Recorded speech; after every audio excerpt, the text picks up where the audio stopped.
Chapter 24. Why are not times of judgment kept by the Almighty? And why do those who know him never see his days? Some move landmarks. They seize flocks and pasture them. They drive away the donkey of the fatherless. They take the widow's ox for a pledge. They thrust the poor off the road. The poor of the earth all hide themselves. Behold, like wild donkeys in the desert, the poor go out to their toil, seeking game. The wastelands yield food for their children. They gather their fodder in the field, and they glean the vineyard of the wicked man. They lie all night naked, without clothing, and have no covering in the cold.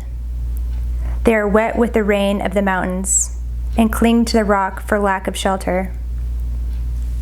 There are those who snatch the fatherless child from the breast, and they take a pledge against the poor. They go about naked, without clothing, hungry. They carry the sheaves. Among the olive rows of the wicked they make oil. They tread the winepress, but suffer thirst. From out of the city the dying groan, and the soul of the wounded cries for help. Yet God charges no one with wrong. There are those who rebel against the light, who are not acquainted with its ways, and do not stay in its paths. The murderer rises before its light, that he may kill the poor and needy, and in the night he is like a thief. The eye of the adulterer also waits for the twilight, saying, "No eye will see me," and he veils his face. In the dark they dig through houses. By day they shut themselves up. They do not know the light. For deep darkness is morning to all of them. For they are friends with the terrors of deep darkness. You say, "Swift are they on the face of the waters. Their portion is cursed in the land. No treader turns toward the vineyards. Drought and heat snatch away the snow waters. So does Sheol those who have sinned. The womb forgets them. The worm finds them sweet. They are no longer remembered. So wickedness is broken like a tree. They wrong the barren, childless woman, and do no good to the widow. Yet God prolongs the life of the mighty by his power. They rise up when they despair of life. He gives them security and they are supported, and his eyes are upon their ways. They are exalted a little while, and then are gone. They are brought low and gathered up like all others. They are cut off like the heads of grain. If it is not so, who will prove me a liar, and show that there is nothing in what I say? Chapter 25. Bildad speaks. Man cannot be righteous. Then Bildad the Shuhite answered and said, Dominion and fear are with God. He makes peace in his high heaven. Is there any number to his armies, upon whom his light not arise? How then can man be in the right before God? How can he who is born of woman be pure? Behold, even the moon is not bright, and the stars are not pure in his eyes. How much less man, who is a maggot, and the son of man, who is a worm?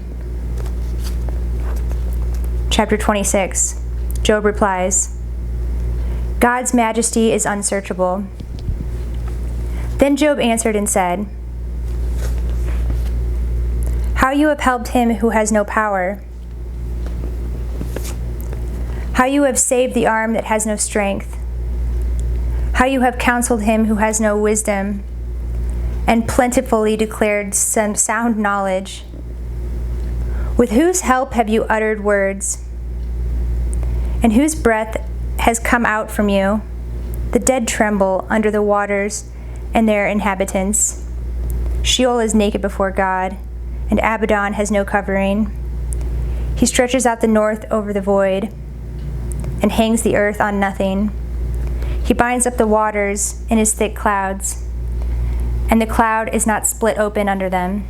He covers the face of the full moon and spreads over it his cloud.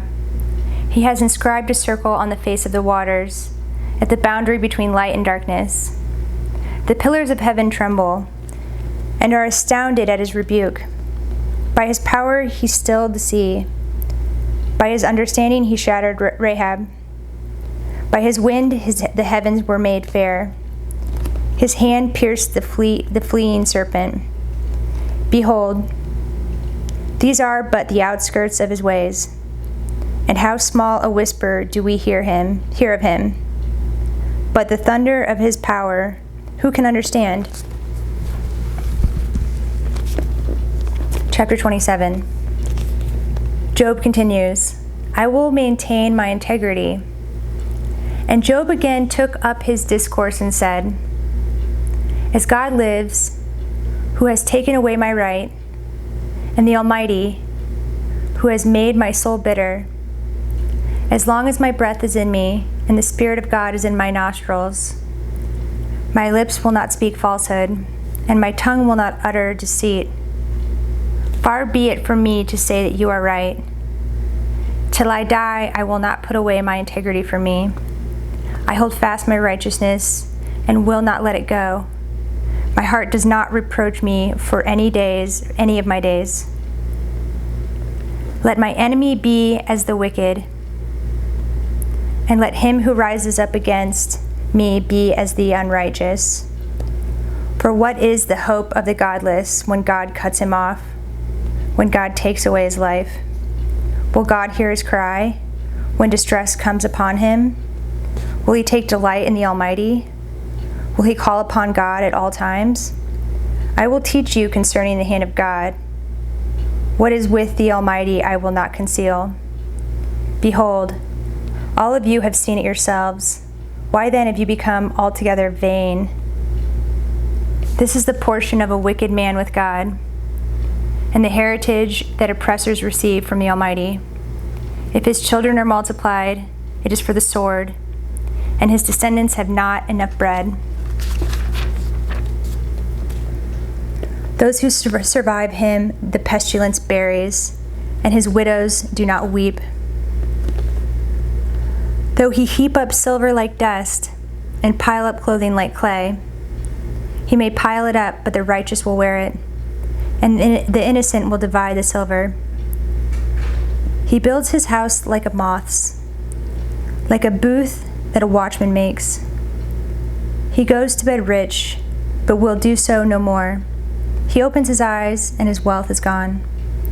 Terrors overtake him like a flood. In the night a whirlwind carries him off. The east wind lifts him up, and he is gone. It sweeps him out of his place. It hurls at him without pity. He flees from its power in headlong flight. It claps its hands at him and hisses at him from its place. Chapter 28. Job continues, Where is wisdom? Surely there is a mine for silver, and a place for gold that they refine. Iron is taken out of the earth, and copper is smelted from the ore. Man puts an end to darkness, and searches out the farthest limit. The ore in gloom and deep darkness. He opened shafts in a valley away from from where anyone lives. They are forgotten by travelers. They hang in the air, far from mankind. They swing to and fro. As for the earth, out of it comes bread, but underneath it is turned up by fire.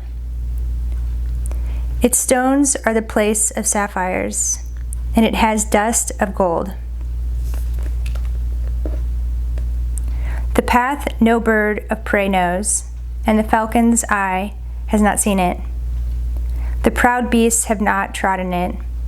The lion has not passed over it.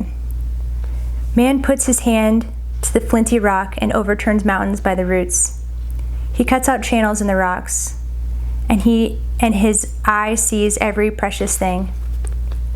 He dams up the streams so that they do not trickle, and the thing that is hidden he brings out to light. But where shall wisdom be found? And where is the place of understanding? Man does not know its worth, and it is not found in the land of the living. The deep says, "It is not in me," and the sea says, "It is not with me." It cannot be bought for gold, and silver cannot be weighed as its price.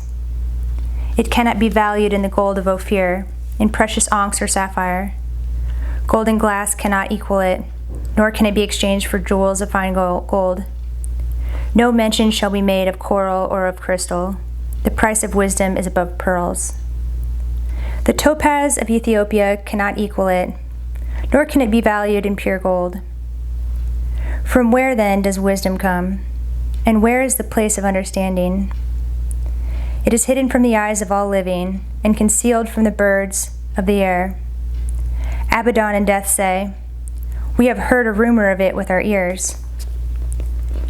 God understands the way to it, and he knows its place. For he looks to the ends of the earth and sees everything under the heavens. When he gave to the wind its weight and apportioned the waters by measure, when he made a decree for the rain and a way for the lightning of the thunder, then he saw it and declared it. He established it and searched it out. And he said to man, "Behold, the fear of the Lord, that is wisdom, and to turn away from evil is understanding."